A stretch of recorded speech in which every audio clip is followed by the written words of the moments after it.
let's stop for a moment and say, what is language anyway? So is it structure and form? Definitely, language has structure and form.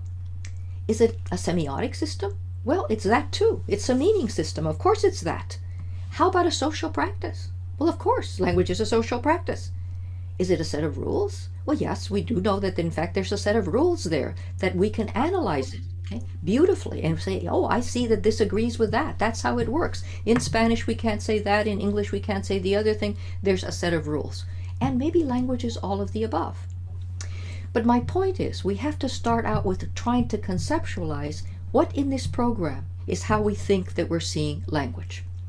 So language ideologies also matter. So let me tell you what language ideologies are. Language ideologies are unexamined ideas and beliefs that shape people's thinking about language and about those who use language.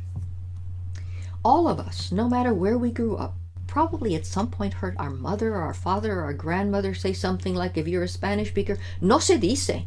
The only people that say whatever it is are those people that I don't like. So don't you say it that way, right?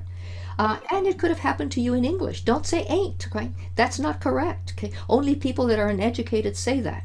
All of that is a language ideology, a valuing of who's a good speaker and who is not a good speaker.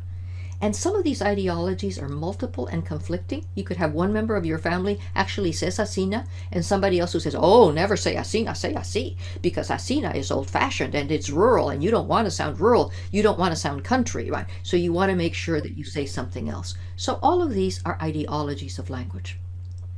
And they include notions of what is true and morally good or aesthetically pleasing about language, including who speaks and doesn't speak correctly. So in their recent work, there are a lot of young scholars pointing out that we both see and hear language. Remember, I told you that I would come back to this point. So this is my colleague Jonathan Rosa's book that is titled Looking Like a Language, Sounding Like a Race. And what Jonathan claims is that often when we see a brown-skinned child, before we heard him or her open their mouth, we've already decided that their language is going to be good or bad language. Right?